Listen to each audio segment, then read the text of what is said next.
त्याला दादा मिश्रणाचा हा प्रश्न येत नाही ना, मोजून 30 सेकंदात बघ काय दिले. एका बादलीत 150 लिटर दूध आहे, 30 लिटर दूध काढलं. ही प्रक्रिया त्यानं 3 वेळा केलं तर शिल्लक दूध किती राहील. ओके, एकूण दूध किती आहे दादा 150.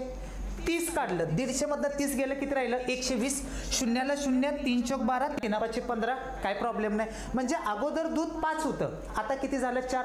ही प्रक्रिया 3 वेळा 5 4 5 4 केलं, काय प्रॉब्लेम नाही. ह्या सगळ्यांचा गुणाकार 5 चा घन किती आला 125, 4 चा घन किती आला 64. काय प्रॉब्लेम नाही. ह्या 125 ची किंमत किती आहे दादा, एकूण दूध किती आहे 150. 125 ची किंमत 150, तर एकाची किंमत 150 भागिले 125.